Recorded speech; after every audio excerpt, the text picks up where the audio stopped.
नमस्ते। आज हम भगवत गीता की जो चौथा अध्याय है, ज्ञान कर्म संन्यास योग, इसके ऊपर अध्ययन करने जा रहे हैं। देखिए, ये जो चौथा अध्याय है, ये इस श्लोक से शुरू होता है। श्री भगवानुवाच इमं विवस्वते योगं प्रोक्तवानहमव्ययम् विवस्वान्मनवे प्राह मनोरीक्ष्वा ब्रवीत् एवं परंपरा प्राप्तमिमं राजर्षयो विदुः सकाले नेह महता योगो नष्टः परन्तप स एवायं मया तेद्य योगः प्रोक्तः पुरातनः भक्तोऽसि मे सखा चेति रहस्यं ह्योदतुत्तमम्। यहाँ पे भगवान श्री कृष्ण अर्जुन से कह रहे हैं, मैंने सर्वप्रथम सूर्यदेव विवस्वन को यह अविनाशी योग विद्या प्रदान की थी। उसके बाद विवस्वन ने इस ज्ञान को अपना पुत्र वैवस्वत मनु को बताया था और मनु ने इसे अपने पुत्र इक्ष्वाकु को प्रदान किया था। इस प्रकार हे शत्रु विजयी अर्जुन, राज ऋषियों ने इस ज्ञान को गुरु शिष्य परंपरा की पद्धति द्वारा प्राप्त की, परंतु कालांतर में यह योग विद्या विलुप्त हो गया। वही प्राचीन योग विद्या जो परम रहस्य है, मैं आज तुम्हें बता रहा हूं, क्योंकि तुम मेरे मित्र होने के साथ साथ मेरे भक्त भी हो, जो इस दिव्य ज्ञान को समझने के लिए सक्षम है। अर्जुन उवाच अपरं भवतो जन्म परं जन्म विवस्वतः कथमेतद्विजानीयं त्वमादौ प्रोक्तवानिति। अब अर्जुन श्री कृष्ण से पूछ रहे हैं, हे कृष्ण, आपका जन्म तो हाल ही में हुआ है, जबकि सूर्यदेव विवस्वन का जन्म तो बहुत प्राचीन काल में हुआ था। फिर मैं यह कैसे मान लूं कि आपने सृष्टि के आरंभ में ये योग विद्या उनको सिखाया था।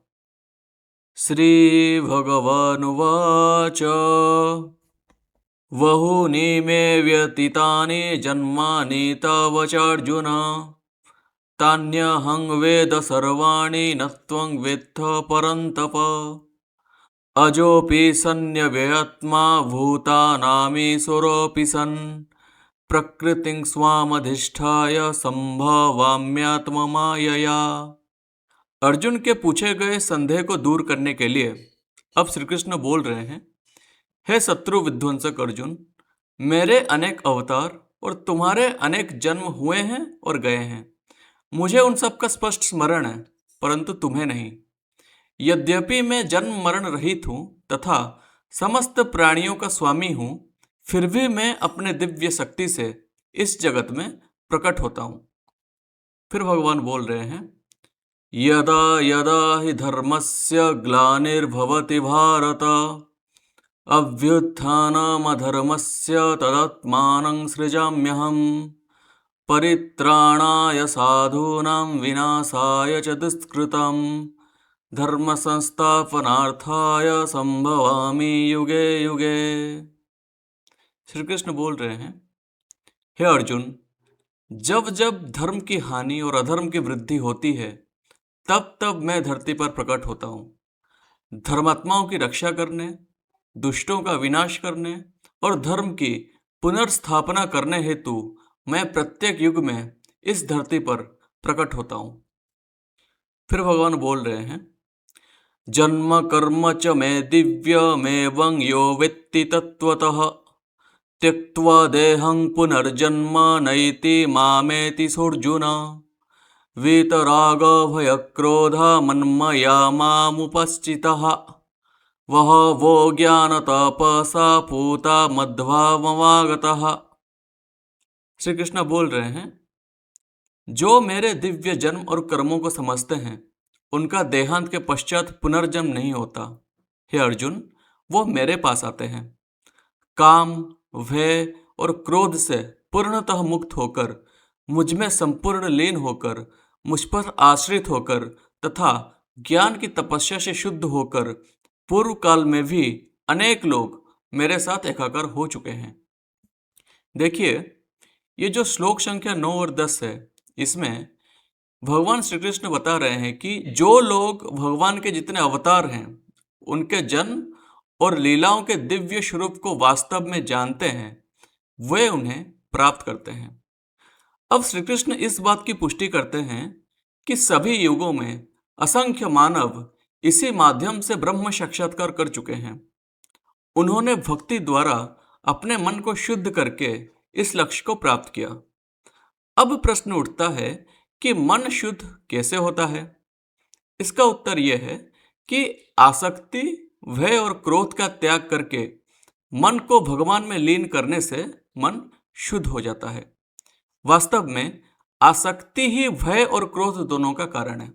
भय इस आशंका से उत्पन्न होता है कि हमारी आसक्ति की वस्तु हमसे छीन ली जाएगी, और क्रोध तब उत्पन्न होता है जब हमारी आसक्ति की वस्तु की प्राप्ति में कोई बाधा आ जाती है।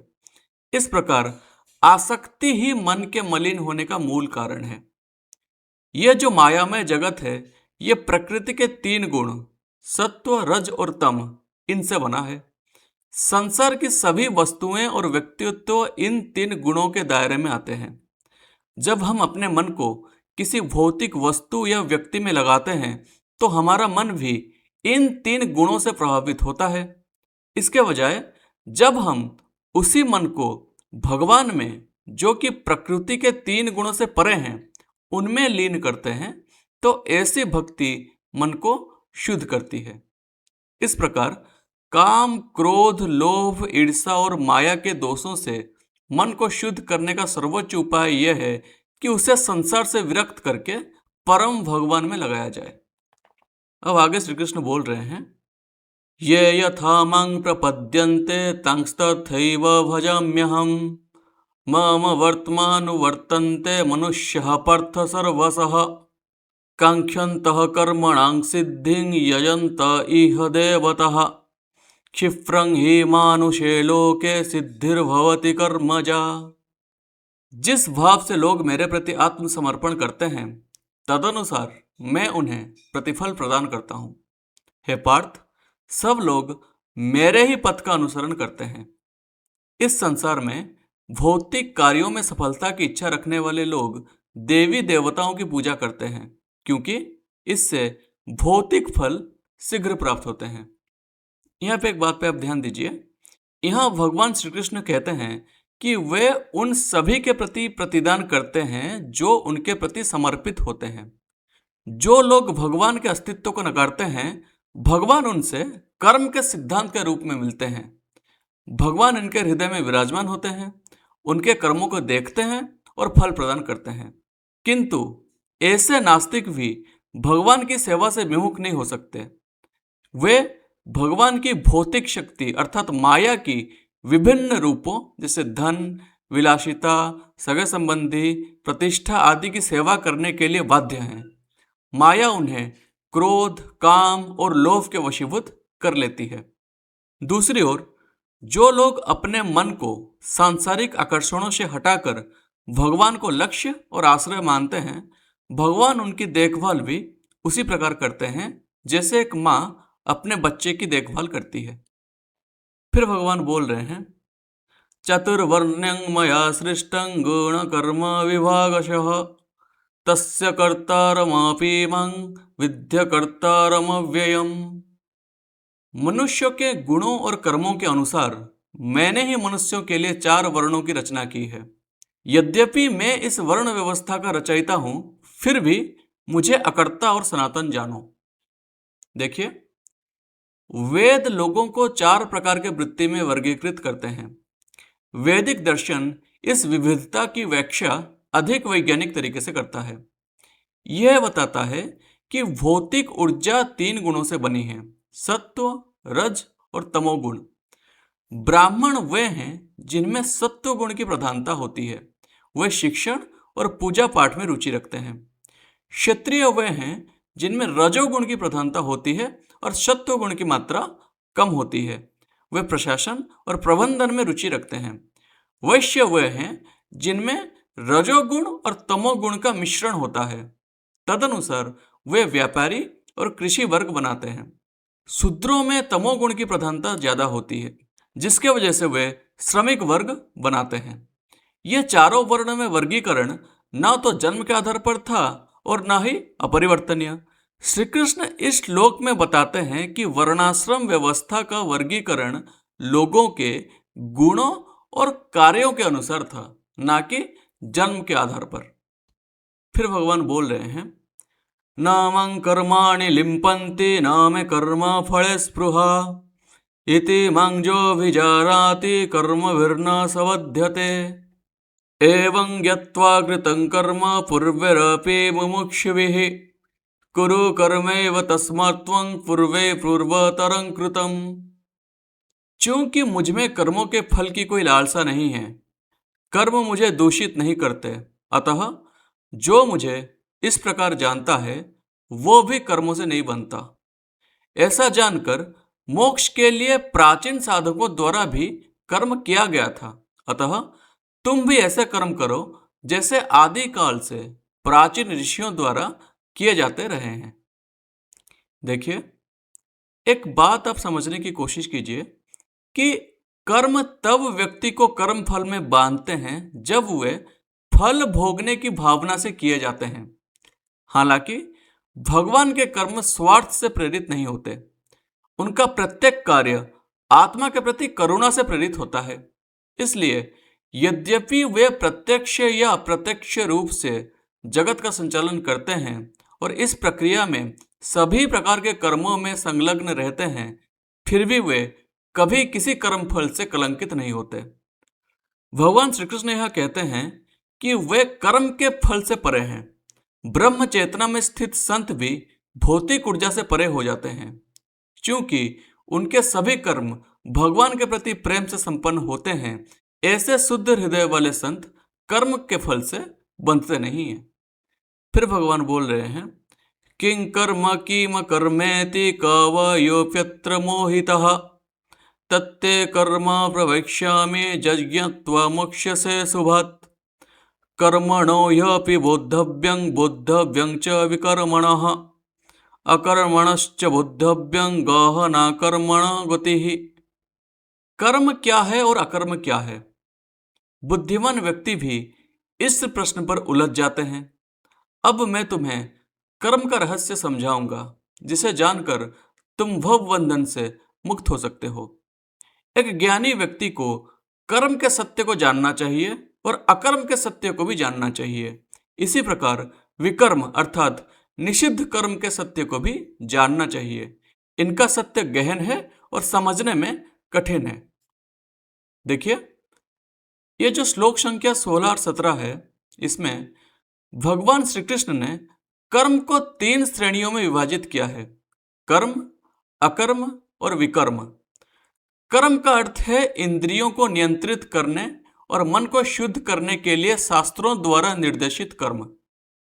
अकर्म का अर्थ है वे कर्म जो फल की आसक्ति के बिना केवल भगवान की प्रसन्नता के लिए किए जाते हैं। इनमें ना तो कोई कर्म फल होता है और ना ही ये आत्मा को उलझाते हैं। विकर्म वे अशुभ कर्म हैं जो शास्त्रों द्वारा निषिद्ध है, क्योंकि ये हानिकारक है और आत्मा का पतन का कारण बनते हैं। फिर भगवान बोल रहे हैं, कर्मण्य कर्मयः पश्येद कर्माणि च कर्मयः सबुद्धिमन् मनुष्येषु स युक्तः कृत्स्र कर्मकृत्। जो व्यक्ति कर्मों में अकर्म को देख सकता है एवं अकर्म में कर्म को देख सकता है, वो व्यक्ति मनुष्यों में अवश्य ही बुद्धिमान कहलाता है। सभी तरह के कर्मों को करते हुए भी वो निसंदेह एक योगी होता है। देखिए, यहाँ पे सबसे पहले हम अकर्म में कर्म क्या है उसको समझते हैं। एक प्रकार का अकर्म है जिसमें व्यक्ति अपने सामाजिक कर्तव्यों को बोझ समझते हैं और आलस्य के कारण उनका त्याग कर देते हैं। वे शारीरिक रूप से कर्मों का त्याग कर देते हैं, लेकिन उनका मन इंद्रियों के विषयों का चिंतन करता रहता है। ऐसे व्यक्ति निष्क्रिय जरूर प्रतीत हो सकते हैं, लेकिन उनकी अकर्म वास्तव में पाप कर्म है। जब अर्जुन ने सुझाव दिया कि वह युद्ध लड़ने के अपने कर्तव्य से विमुख होना चाहता है, तो श्री कृष्ण ने उन्हें समझाया कि यह पाप होगा और इस निष्क्रियता के कारण उसे नरक में जाना पड़ सकता है। अब हम समझते हैं कर्म में अकर्म का अर्थ क्या है। देखिए, कर्म योगियों द्वारा किए जाने वाला एक अन्य प्रकार का अकर्म भी है। वे फल की आसक्ति के बिना अपने सामाजिक कर्तव्यों का पालन करते हैं और अपने कर्मों का फल भगवान को समर्पित करते हैं। सभी प्रकार के कार्यों में संलग्न होने पर भी वे कर्मों में नहीं उलझते, क्योंकि उनमें व्यक्तिगत भोग की कोई भावना नहीं होती। भारतीय इतिहास में कई महान राजा हुए हैं, जैसे ध्रुव, प्रहलाद, युधिष्ठिर, पृथ्वी और अम्बरीश, जिन्होंने अपनी पूरी क्षमता से अपने राजसी कर्तव्यों का निर्वहन किया। फिर भी चूंकि उनका मन भौतिक इच्छाओं में नहीं उलझा था, इसलिए उनके कार्यों को अकर्म कहा गया है। फिर भगवान बोल रहे हैं, यस्य सर्वे समारंभः काम संकल्प वर्जितः ज्ञानाग्निदग्ध कर्माणं तमाहु पंडितं बुधः त्यक्त्वा कर्म फलासंगं नित्य तृप्तो निराश्रयः कर्मण्यभिप्रवृत्तोऽपि नैव किंचित करोति सः। जिसका प्रत्येक कर्म स्वार्थी कामनाओं से मुक्त है और जो अपने सारे कर्मों को ज्ञान की अग्नि में जला दे, विद्वान ऐसे व्यक्ति को बुद्धिमान कहते हैं। ऐसा व्यक्ति जिसने अपने कर्मों के फलों को भोगने की कामना त्याग दी है, जो दूसरों पर निर्भर नहीं होता और जो सदा तृप्त रहना जानता है, वैसा व्यक्ति कर्म में नियुक्त होते हुए भी वास्तव में कोई कर्म नहीं करता। देखिए, यहाँ पे एक बात आप समझिए कि आत्मा आनंद के सागर भगवान का एक छोटा सा अंश होने के कारण स्वाभाविक रूप से अपने लिए आनंद की खोज करती है। हालांकि भौतिक ऊर्जा से आच्छादित आत्मा भूल से स्वयं को भौतिक शरीर मान लेती है। इस अज्ञानता में वो भौतिक जगत से आनंद प्राप्त करने के लिए कर्म करती है। क्योंकि ये भौतिक कर्म इंद्रिय और मानसिक भोग की इच्छा से प्रेरित होते हैं, इसलिए ये आत्मा को कर्म फलों में बांध देते हैं। इसके विपरीत जब आत्मा दिव्य ज्ञान से प्रकाशित होती है, तो उसे यह बोध होता है कि वो जिस आनंद की खोज कर रही है वो इंद्रियों के विषयों से नहीं है, बल्कि भगवान की प्रेम में सेवा से प्राप्त होगा। तब वो प्रत्येक कर्म भगवान की प्रसन्नता के लिए करने का प्रयास करती है। चूंकि ऐसा प्रबुद्ध आत्मा भौतिक सुखों के लिए स्वार्थी कर्मों का त्याग कर देता है और सभी कर्म भगवान को समर्पित कर देता है, इसलिए किए गए कर्म कोई कर्म फल उत्पन्न नहीं करते। उन्हें दिव्य ज्ञान की अग्नि में भस्म कहा जाता है। अब भगवान बोल रहे हैं, निराशीर्यत चित्तात्मा त्यक्त सर्व परिग्रह शारीरं केवलं कर्म कुर्वन्नाप्नोति किल्बिषम् यदृच्छलावसन्तुष्टो द्वन्द्वातीतो विमत्सरः समः सिद्धावसिद्धौ च कृत्वापि न निबध्यते गतसंगस्य मुक्तस्य ज्ञानावस्थितचेतसः यज्ञाचरतः कर्म समग्रं प्रविलीयते। अपने मन और शरीर को वश में करके सभी भौतिक भोगों का त्याग करके इंद्रिय विषयों की तृष्णाओं से मुक्त होकर जो केवल शारीरिक कर्म करता है, उसे कोई दोष नहीं लगता। जो भी लाभ स्वतः प्राप्त हो उससे संतुष्ट और ईर्ष्या से मुक्त होकर वे भौतिक जीवन के सुख दुख जैसे द्वैत से परे होते हैं। सफलता और असफलता में समभाव रहने के कारण वे सभी प्रकार के कार्य करते हुए भी अपने कर्मों से बंधे नहीं होते। वे भवबंधन से मुक्त हो जाते हैं और सभी कर्मों से मुक्त हो जाते हैं। जो आसक्ति से मुक्त हो जाते हैं, जिनकी शरीर के साथ कोई पहचान नहीं होती और जो इसे अपना नहीं मानते, जिनका मन आत्मज्ञान में स्थित हो जाता है और जो अपने सभी कर्मों को भगवान के लिए यज्ञ के रूप में करते हैं। देखिए, जिस प्रकार एक सिक्के के दो पहलू होते हैं, उसी प्रकार भगवान ने भी इस द्वंद्वों से भरी दुनिया बनाई है। दिन और रात, मीठा और खट्टा, गर्मी और सर्दी, वर्षा और सूखा आदि। एक ही गुलाब की झाड़ी में एक मनमोहन फूल होता है और एक चुभने वाला कांटा भी होता है। जीवन भी अपने साथ द्वंद्व लेकर आता है, सुख और दुख, जय और पराजय, यश और अपयश इत्यादि। इस संसार में रहते हुए कोई भी द्वंद्वों को बेअसर करके केवल सकारात्मक अनुभव प्राप्त करने की आशा नहीं कर सकता। फिर हम जीवन में आने वाले द्वंद्वों से सफलतापूर्वक कैसे निपट सकते हैं? इसका समाधान यह है कि हम इन द्वंद्वों को सहजता से लें, सभी परिस्थितियों में संतुलन बनाए रखते हुए इनसे ऊपर उठना सीखें। यह तब होता है जब हम अपने कर्मों के फल के प्रति अनासक्ति विकसित करते हैं और फल की लालसा किए बिना केवल अपने कर्तव्य पालन में ही लगे रहते हैं। जब हम भगवान की प्रसन्नता के लिए कर्म करते हैं तो हम उन कर्मों के सकारात्मक और नकारात्मक दोनों फलों को भगवान की इच्छा के रूप में देखते हैं और दोनों को प्रसन्नतापूर्वक स्वीकार करते हैं। अब भगवान बोल रहे हैं, ब्रह्मार्पणं ब्रह्माहवि ब्रह्माग्नो ब्रह्मणाहुतं ब्रह्मैव तेन गंतव्यं ब्रह्म कर्म समाधिना। जो लोग पूर्णतः ब्रह्म चेतना में लीन हैं, उनके लिए आहुति भी ब्रह्म है। जिस कलछी से आहुति दी जाती है वो भी ब्रह्म है। आहुति देने का कार्य भी ब्रह्म है तथा यज्ञ भी ब्रह्म है। ऐसे व्यक्ति जो सब कुछ को भगवान मानते हैं, सहज ही उन्हें प्राप्त कर लेते हैं। देखिए, श्रीमद् भागवत के अनुसार जो व्यक्ति सर्वत्र और सभी प्राणियों में भगवान को देखता है वही परम आध्यात्मिक है। ऐसे उन्नत आध्यात्मिक व्यक्तियों के लिए जिनका मन पूर्णतः ब्रह्म चेतना में लीन है, यज्ञकर्ता, यज्ञ का उद्देश्य, यज्ञ के उपकरण, यज्ञाग्नि और यज्ञ कर्म, ये सभी भगवान से अभिन्न माने जाते हैं। फिर भगवान बोल रहे हैं, दैवमेवा परे यज्ञं योगिनः पर्युपासते ब्रह्मज्ञाव परे यज्ञं यज्ञेनैवोपजुह्यति श्रुत्रादीनिन्द्रियाण्यन्ये संयम्नाग्निषु जुह्वति शताब्दीन् विषयानन्य इन्द्रियाग्निषु जुह्वति सर्वाणीन्द्रियकर्माणि प्राणकर्माणि चापरे आत्मसंयम योगाग्नो जुह्वति ज्ञानदीपिते। कुछ लोग देवी देवताओं की पूजा भौतिक आहुतियों से करते हैं तो कुछ परम ब्रह्म की अग्नि में स्वयं की आहुति देते हैं। कुछ योगी श्रवण, दृष्टि, स्पर्श, महक और आस्वादन के इंद्रियों को आत्म संयम की अग्नि में आहुति देते हैं तो कुछ लोग विषय वस्तुओं को जैसे कि ध्वनि, रूप, स्वाद, स्पर्श और गंध को इंद्रियों की अग्नि में आहुति देते हैं। कुछ योगी अपनी सभी इंद्रियों के कार्यों और अपनी प्राण वायु को ज्ञान से प्रज्वलित आत्म संयम की अग्नि में आहुति देते हैं।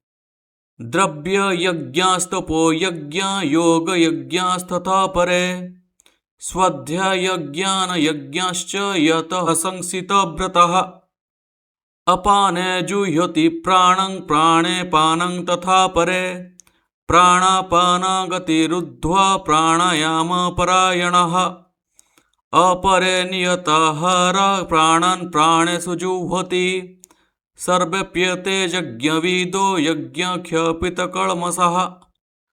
कुछ लोग अपनी संपत्ति को आहुति के रूप में अर्पित करते हैं जबकि अन्य लोग कठोर तपस्या को आहुति के रूप में अर्पित करते हैं। कुछ लोग योग साधना के अष्टांगिक मार्ग का अभ्यास करते हैं और फिर भी अन्य लोग कठोर व्रतों का पालन करते हुए शास्त्रों का अध्ययन और ज्ञान की साधना को आहुति के रूप में अर्पित करते हैं। कुछ योगी बाहर जाने वाले श्वास को अंदर आने वाले श्वास में तो कुछ लोग अंदर आने वाले श्वास को बाहर जाने वाले श्वास में अर्पित करते हैं। कुछ लोग प्राणायाम का कठिन अभ्यास करते हैं और अंदर और बाहर जाने वाले श्वासों को रोकते हैं, पूरी तरह से प्राण ऊर्जा के नियमन में लीन रहते हैं। फिर कुछ लोग अपने भोजन का सेवन कम करते हैं और श्वास को प्राण ऊर्जा में आहुति के रूप में अर्पित करते हैं। ये सभी यज्ञ के ज्ञाता ऐसे अनुष्ठानों के परिणाम स्वरूप अपनी अशुद्धियों से शुद्ध हो जाते हैं।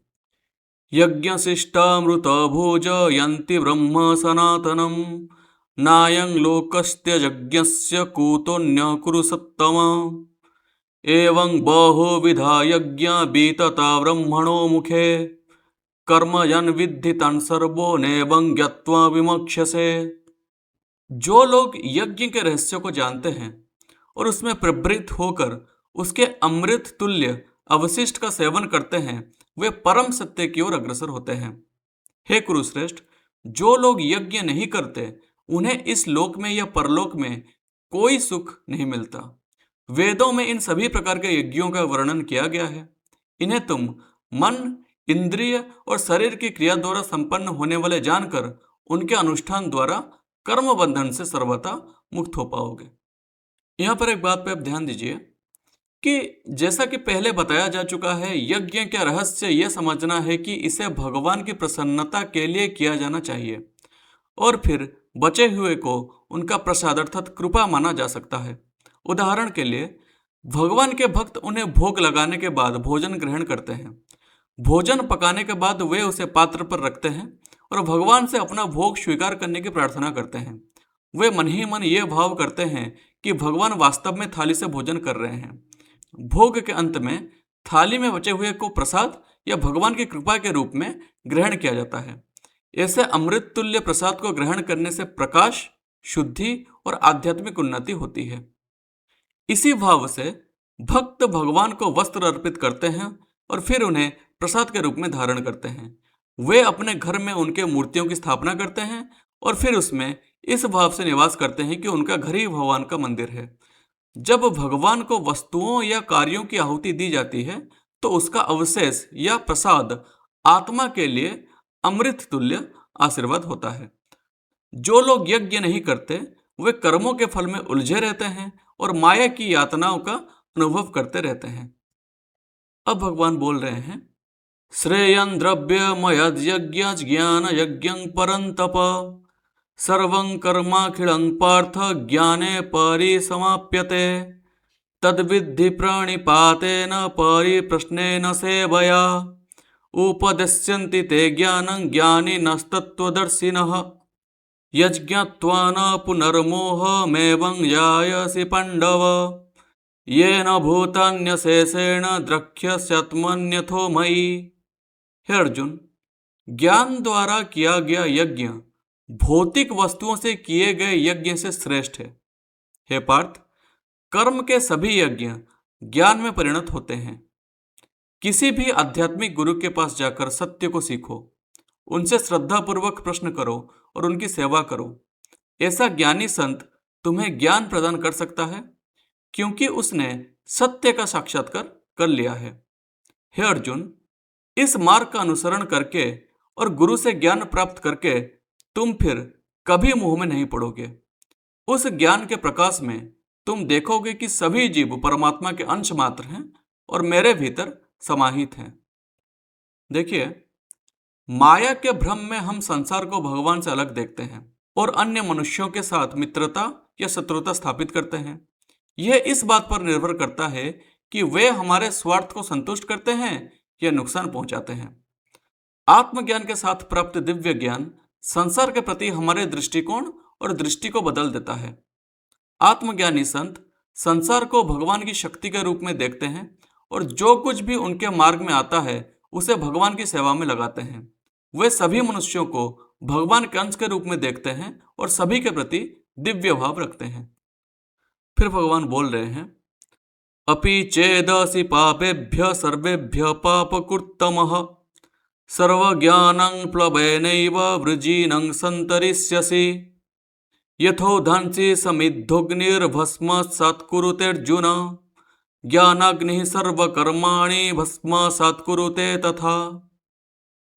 यहाँ तक कि जो लोग सभी पापियों में सबसे अधिक अनैतिक माने जाते हैं वे भी दिव्य ज्ञान के नाव में बैठकर इस भवसागर को पार कर सकते हैं।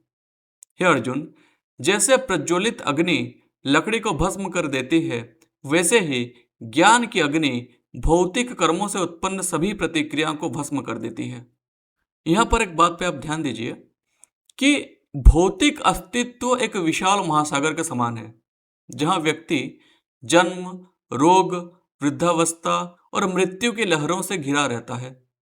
भौतिक ऊर्जा सभी को मुख्यतः 3 प्रकार की दुखों का शिकार बनाती है। पहला है आध्यात्मिक दुख। यह अपने शरीर और मन के कारण उत्पन्न होने वाले दुख हैं। फिर है अधिभौतिक दुख जो कि अन्य जीवों के कारण उत्पन्न होने वाले दुख हैं। और तीसरी है अधिदैविक दुख, जो कि जलवायु और पर्यावरणीय परिस्थितियों के कारण उत्पन्न होता है। भौतिक बंधन की इस अवस्था में आत्मा को कोई राहत नहीं मिलती और इन परिस्थितियों के अधीन रहते हुए अनगिनत जन्म बीत जाते हैं। आत्मा अपने पुण्य या पाप कर्मों के अनुसार या तो स्वर्गलोक में ऊपर उठती है या नरक में गिरती है, मगर पुनः पार्थिव लोक में एक नया शरीर में वापस आ जाती है। दिव्य ज्ञान भवसागर से पार जाने के लिए नाव प्रदान करता है। अज्ञानी कर्म करते हैं और उनसे बंध जाते हैं। भगवान के लिए यज्ञ के समान कर्म करने से ज्ञानी को मुक्ति मिलती है। इस प्रकार ज्ञान भवबंधन को काटने का साधन बन जाता है। कठोपनिषद में कहा गया है कि अपनी बुद्धि को दिव्य ज्ञान से प्रकाशित करो, फिर प्रकाशित बुद्धि से अनियंत्रित मन को वश में करो, ताकि भवसागर को पार करके दिव्य लोक में तुम पहुंच सको। फिर भगवान बोल रहे हैं, न हि ज्ञानेन सदृशं पवित्रमिह विद्यते तत्स्वयं योग संसिद्धः कालेनात्मनि विन्दति। इस संसार में ईश्वरीय ज्ञान के समान पवित्र करने वाला कुछ भी नहीं है। जिसने दीर्घ काल तक योगाभ्यास करके मन की शुद्धि प्राप्त कर ली है, उसे समय आने पर हृदय में ऐसा ज्ञान प्राप्त होता है। एक प्रकार का ज्ञान है जो शास्त्रों को पढ़कर और गुरु से श्रवण करके प्राप्त होता है। यह सैद्धांतिक जानकारी अपने आप में अपर्याप्त है। यह वैसा ही है जैसे किसी ने रसों की किताब को याद कर ली हो, लेकिन कभी पाकशाला में प्रवेश न किया हो। पाक कला का ऐसा सैद्धांतिक ज्ञान भूख मिटाने में सहायक नहीं होता। इसी प्रकार गुरु से आत्मा, भगवान, माया, कर्म, ज्ञान और भक्ति के विषयों पर सैद्धांतिक ज्ञान प्राप्त किया जा सकता है, लेकिन वह अपने आप में व्यक्ति को ब्रह्म साक्षात्कार नहीं कराता। जब कोई व्यक्ति इन सिद्धांतों के अनुसार साधना करता है तो उसके परिणाम स्वरूप मन की शुद्धि होती है। तब भीतर से ही उसे आत्मा के स्वरूप और भगवान के साथ उसके संबंध का बोध होता है। ऋषि पतंजलि कहते हैं कि योगाभ्यास द्वारा आंतरिक अनुभूति से प्राप्त ज्ञान शास्त्रों के सैद्धांतिक ज्ञान से कहीं अधिक श्रेष्ठ है। ऐसे अनुभूत ज्ञान को श्री कृष्ण ने शुद्धतम और श्रेष्ठतम वस्तु कहकर प्रशंसा की है। अब भगवान बोल रहे हैं, श्रद्धवल्लभते ज्ञानं तत्परः संयतेन्द्रियः ज्ञानं लब्ध्वा परां शान्तिमाचिरेणाधिगच्छति अज्ञश्च श्रद्धधानश्च संशयात्मा विनश्यति नायं लोकस्ति न पौरो न सुखं संशयात्मनः। जिनकी श्रद्धा गहरी है और जिन्होंने अपने मन और इंद्रियों को वश में कर लिया है, वे दिव्य ज्ञान प्राप्त करते हैं। ऐसे दिव्य ज्ञान से वे शीघ्र ही शाश्वत परम शांति प्राप्त कर लेते हैं। किंतु जो लोग न तो श्रद्धा रखते हैं और न ही ज्ञान, तथा जो संशय स्वभाव के हैं, वे पतन को प्राप्त होते हैं। संशय आत्मा के लिए न तो इस लोक में और न ही परलोक में कोई सुख है। फिर भगवान बोल रहे हैं, योग संन्यस्त कर्माणं ज्ञान संच्छिन्न संशयम् आत्मबन्तं न कर्माणि निबध्नन्ति धनंजय तस्मादज्ञान संभूतं हृत्स्थं ज्ञानासीनात्मनः छित्त्वैनं संशयं योग मातिष्ठोत्तिष्ठ भारत।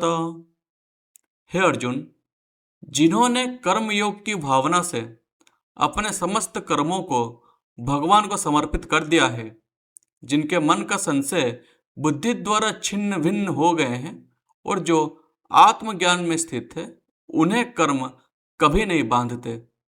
अतः हे अर्जुन, अपने हृदय में अज्ञान जनित इस संशय को ज्ञान रूपी तलवार से काट डालो और समभाव रूप कर्म योग में स्थित होकर युद्ध के लिए खड़े हो जाओ। ओम तत्सदिति श्रीमद्भगवद्गीतासु उपनिषत्सु ब्रह्म विद्यायां योगशास्त्रे श्रीकृष्णार्जुन संवादे ज्ञान कर्म संन्यास योग नाम चतुर्थोऽध्यायः। हरि ओम। यहीं पे भगवद गीता की चौथा अध्याय समाप्त होता है। अगले एपिसोड में हम भगवत गीता की जो 5वां अध्याय है कर्म संन्यास योग, उसके ऊपर चर्चा करेंगे। नमस्ते।